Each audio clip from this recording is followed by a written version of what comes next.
Good afternoon, or evening, wherever you may be.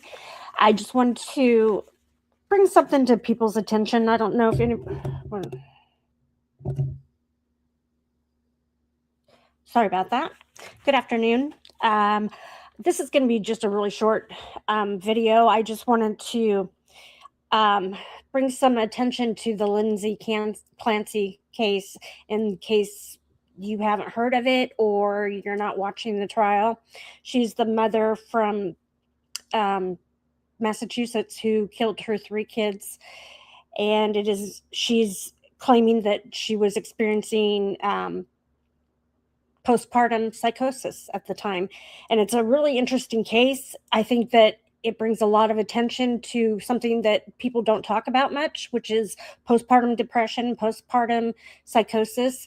Um, Postpartum psychosis is extremely rare. It's 1 to 2 people every 1,000 pregnancies, but it does happen and it's been proven. And there's just not a lot of information out there. It's kind of like taboo to talk about. And I think that's why we get into these situations where these women feel helpless and can't, they don't know what to do. They don't know where to turn. And Lyndsey, yes, I agree she killed her children, and I don't think she should go free. I'm not saying she should go free, but I'm saying she needs to go to the right place for her. And I don't think prison is it. I haven't totally decided yet. I want to hear from the experts still. But from what I'm seeing, the mental health system failed her enormously. I mean, she called, suicide hotlines. She had a psychiatrist, and they kept turning her away on the suicide hotline because she didn't have a plan. She said that she was having suicidal ideations, but because she didn't have a plan or a way that she was planning to do it, they couldn't help her. So you're telling me that somebody has to actually put a plan into place before you can help them? There's something wrong with that. It's too late at that point, as far as I'm concerned. And when people are in a psychosis, are they really going to stop and take the time to look up the website or look up a phone number that you may have given them? I mean, this psychiatrist,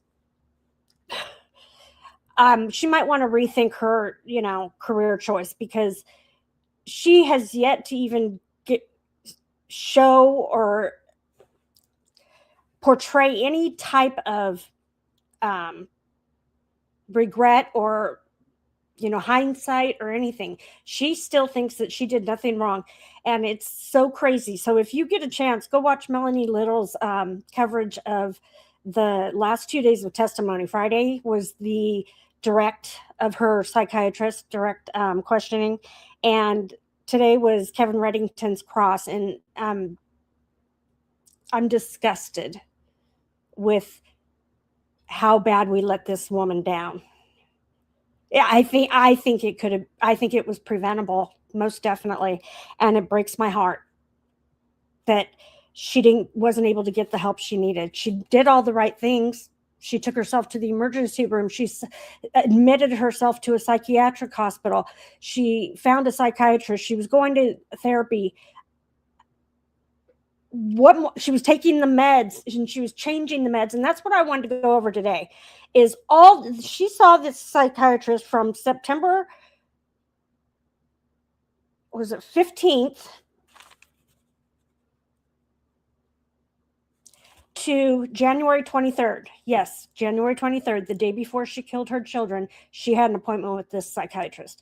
Never once did she see the psychiatrist in person. It was always over telehealth, which don't even get me started on that. But she kept telling her over and over her symptoms and her worries and her concerns, and the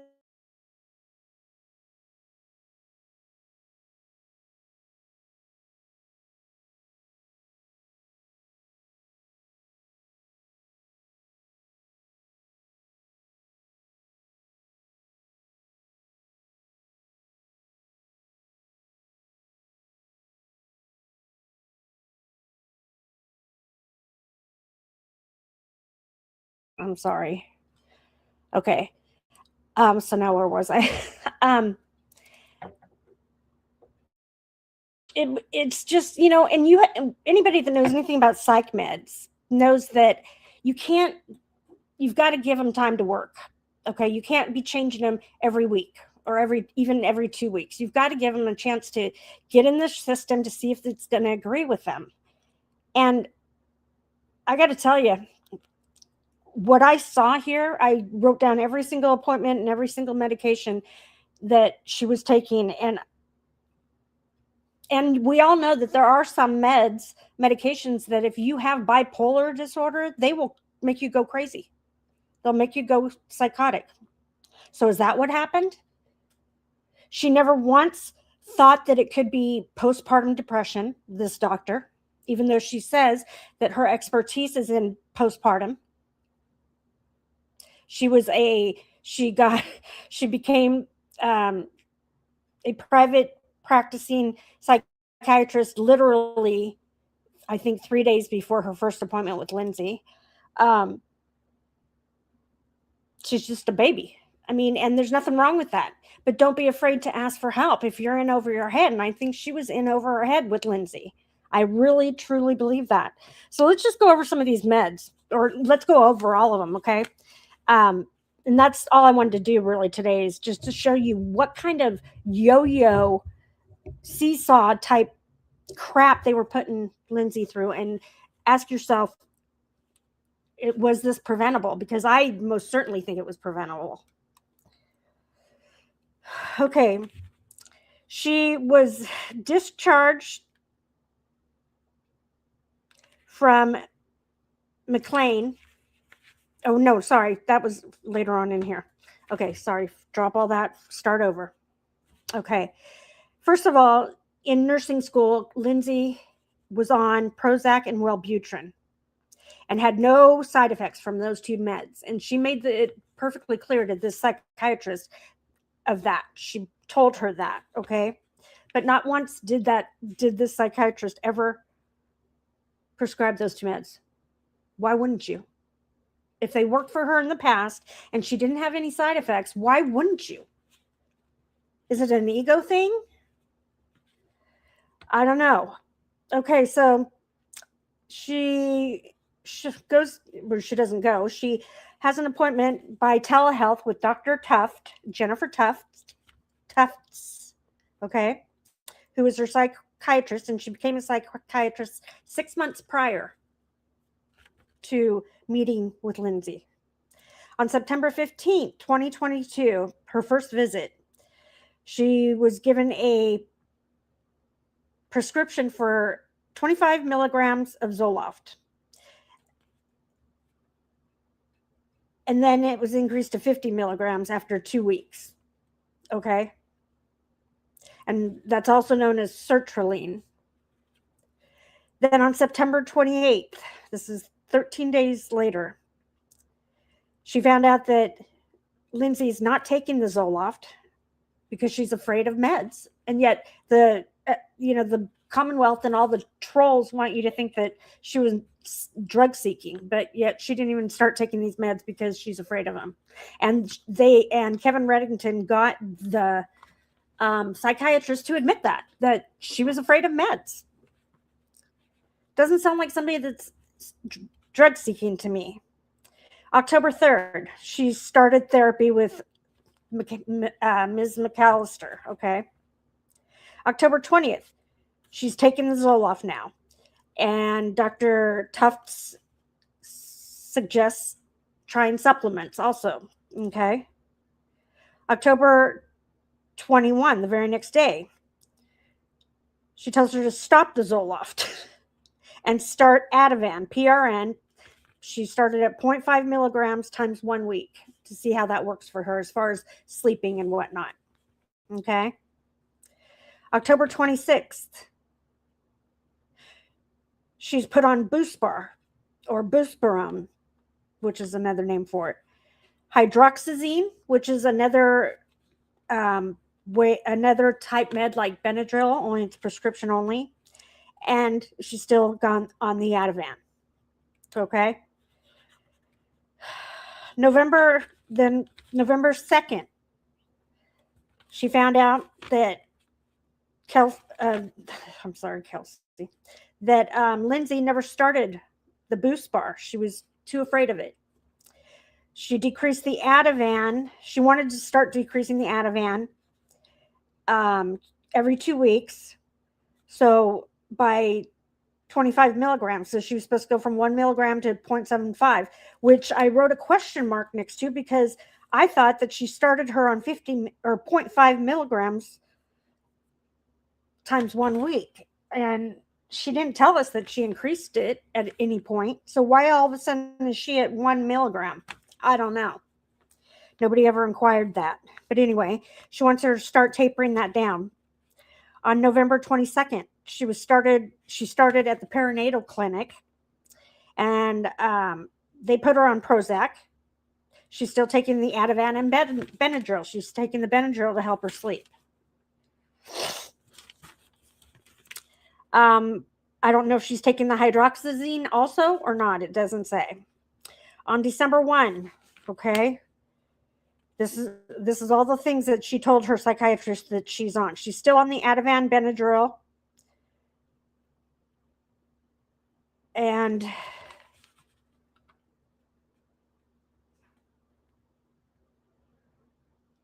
the Tragadone from the psychiatrist, which I don't remember her saying anything about Tragadone. Okay. But she's also taking Prozac. And then the other clinicians at the perinatal clinic want to start her on either Remeron with clonopine or Remeron and Seroquel. And she hasn't started those yet, but she was prescribed them. Actually, I think she did try the Remeron with clonopine, and she wanted to try the Remeron by itself without the Seroquel to see how it worked. Okay.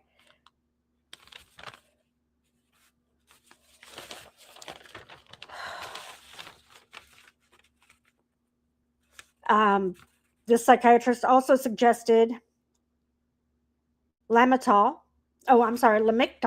which is an anti-seizure medicine, but it's used in bipolar, even though she says she doesn't have bipolar. Go figure. Why would she want to start her on Lamictal then? I don't know.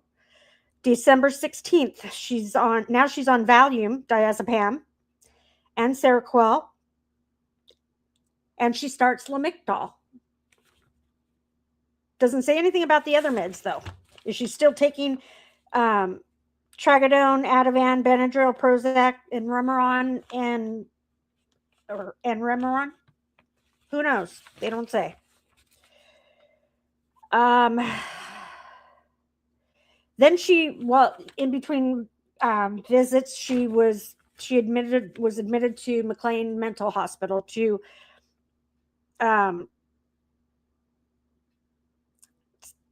stop the Seroquel, okay, to wean her off of that.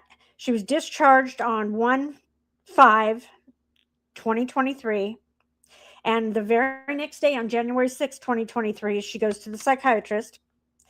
She's off the Seroquel. She's still taking, what did I call that? It's Trazodone, not Tragadone, sorry. Trazodone. She's increasing the Trazodone. She's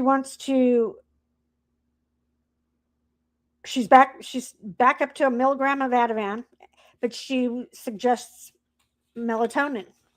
Okay. Oh, God. I can't even keep track, and I wrote it down. Then on January 9th, she changes Ativan to diazepam, which is Valium.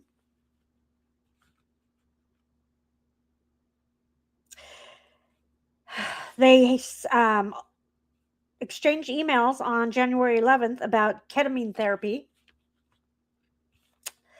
January 16th, she decreases the Valium dose and starts her on amitriptyline, which can cause psychosis if you have bipolar disorder, I believe.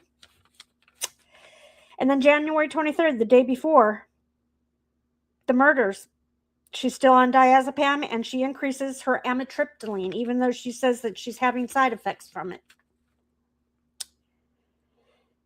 And then the very next day, she kills her kids. And amitriptyline is known to cause psychosis. She increased the dosage, even though she said she was going to take her off of it. So think about that. Ask yourselves, does she belong in a prison?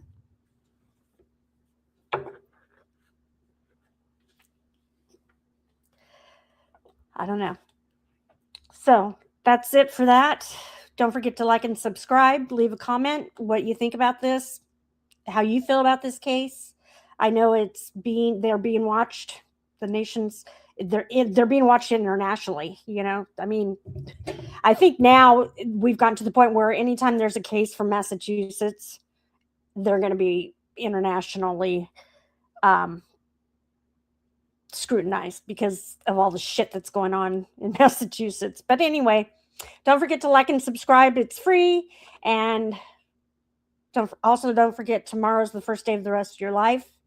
If you need help or you know of anybody that needs help, please reach out. You can text home, or I'm sorry, what is it? Shit, now I can't remember. Oh my God, that's terrible. I believe it's 988. But yeah, postpartum psychosis is real. We need to start facing it. We are behind the times when it comes to treating women with postpartum. We're like a third world country compared to Europe when it comes to treating postpartum. So we need to wake up to the reality. Ignoring it's not going to make it go away. And I'm sick of reading all these articles about mothers unaliving their children. It's not acceptable. It's becoming too status quo, too common now, and that should never be a common occurrence in anybody's reality. So, yeah. So, like and subscribe, and I will see you later. Ciao for now.